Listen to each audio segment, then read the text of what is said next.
It's so small, it's like a snail. Or is it, no, it's a snail is the perfect way to put it.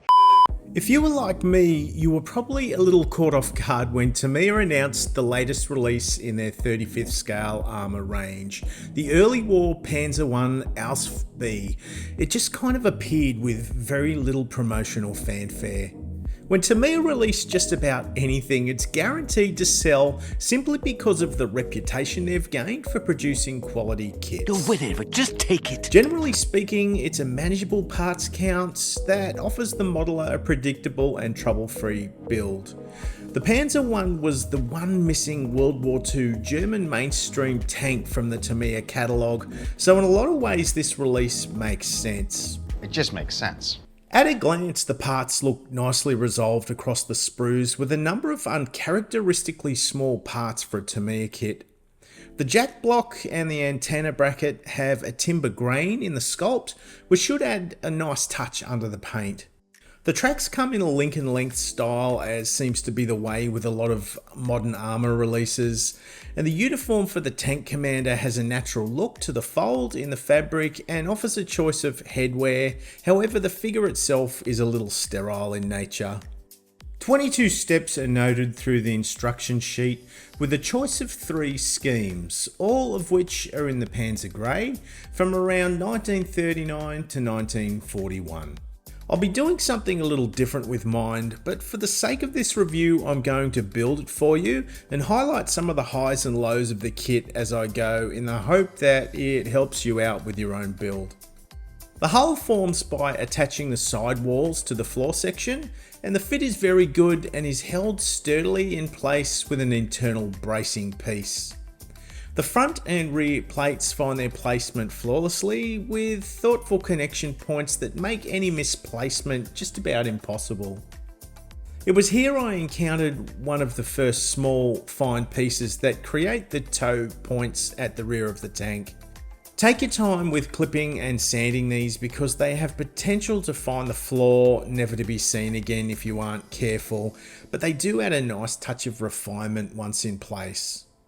Polycaps in the housings for the drive sprockets allow for those parts to be easily removable. The mainspring in the suspension comes as a single moulded part that carries a good level of detail and simplifies the assembly of that element. Another part thoughtfully moulded in one piece is that rear toe bracket. Just be careful that the bracing rod across the rear is aligned properly for that part so it sits correctly. Moving to the wheels, and you may notice the way the parts are attached to the sprue gates, with the connection points sitting where the mating surfaces will be. Whilst other companies use this technique, it is still a nice inclusion because it means you shouldn't damage the detail on the face of those parts that you're trying to remove from the sprue. The wheels are moulded in 2 halves that sandwich a central hub, which I thought was a little unnecessary at first, but the way that they've been made allows for that unique detail on the Panzer I wheel to be recreated using a few simple parts. This style of assembly just means some cleanup and sanding is required to remove the seam that's left from where the 2 halves join. At this stage I pre-painted my wheel assemblies and tracks prior to fitting them to the model. I'll go into the painting process in greater detail in the next video and as to why I've painted them now. However, for now let's get back to the build. The Lincoln length sections are organised into their groupings and I start attaching them around the tracks. You can see one of those return rollers again has a placement divot that marries up with the length of track. A touch of modelling cement is added to the joints in the track links, and after a few minutes the assembly has dried enough to hold, but still has enough movement in the parts to wrap around the sprocket and idle a wheel.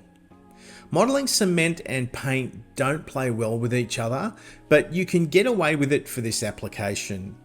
It's then just a matter of marrying the top and bottom track runs up so they meet on either end. For the connection points where the sub-assemblies join, superglue is used because it will grab fast and provide a strong bond.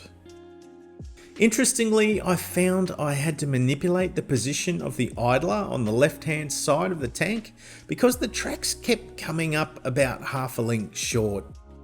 Moving that assembly allowed me to connect the tracks up as they should be. Wanting to support the channel in a greater way, then why not do what Count Macula did and join the community over on the Patreon page. The Count will be getting additional content, ad-free videos, and a chance to connect with me through direct messages. It's free to join, and once you are there, you can choose the tier that suits you best. So if it's something that you've been considering, please give it a try. The top half of the hull and various hatches and visors are set in place. Again, there are small specific mating points that makes fitting them incorrectly impossible. It's a shame you can't pose them open though, just to break up the shapes on the side of that tank a little. The lift hooks are again very fine in nature, but really add a high level of detail to the surfaces around the model. I noticed at the end of the build, Tamiya have included a couple of spares of these parts that I'm sure will save a few modelers out there. The lack of interior also means that the crew hatches will expose the shortcomings should they be opened. However, there is a reasonable level of detail present on those inside faces. The two halves can then be connected and glued in place over the hull assembly. I could then start fitting the tools around the track guards. However, after thinking about the scheme I was planning, I decided to hold some of them in place using a PVA glue for the time being, so I could remove them easily when it came time to paint the model. The two halves of the exhaust were stippled with a mix of Tamiya putty and modelling cement to create textures over that part. This technique helps create an interesting effect for burnt and rusty metal parts. In saying that, the kit comes with an etch guard that is bent into shape using a jig to help hold its form. When fit in place, the exhaust all but disappears, so the effort for the texturing of that part was pretty much a pointless exercise.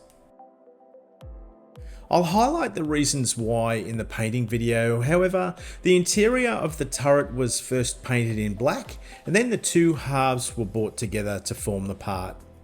The machine guns are also pre-painted and treated with a dry brushing of a gunmetal acrylic paint. Those of you who are keen could upgrade the barrels to a brass aftermarket to add an extra level of detail, but the kit supplied barrels looked okay to my eye. The remainder of the turret assembly then comes together and twisted into place onto the hull. The large turret hatch has some nice detail on the inside face, however, there are 4 prominent ejector pin marks that will need to be addressed. A small hobby chisel makes short work of that job. The paintwork around the tracks and wheels can then be masked using a budget painter's tape from the local hardware in preparation for the priming.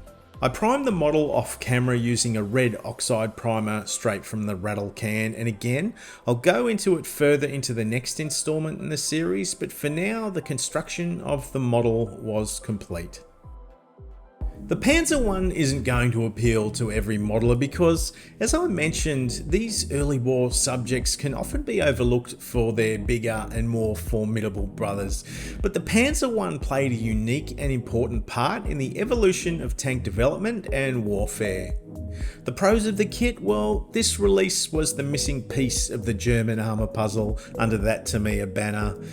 It's an interesting pre-war vehicle as far as I'm concerned, at a pretty affordable price point.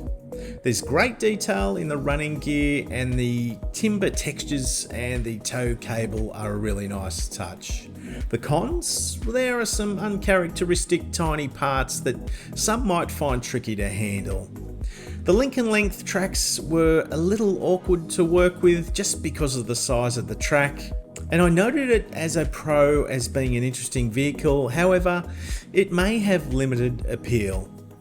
I built the Takom dual boxing of this tank a few years ago, and I still feel that model has the edge on this Tamiya kit for options and inclusions. I mean, you get an A and a B version in that kit. However, it can be hard to find, so for many this kit may be the easier option to source.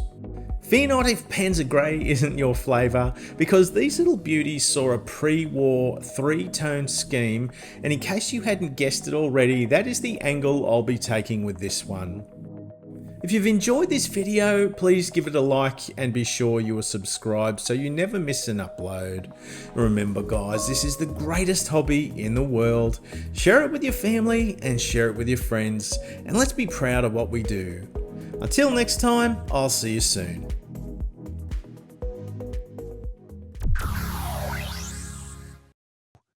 Let's paint.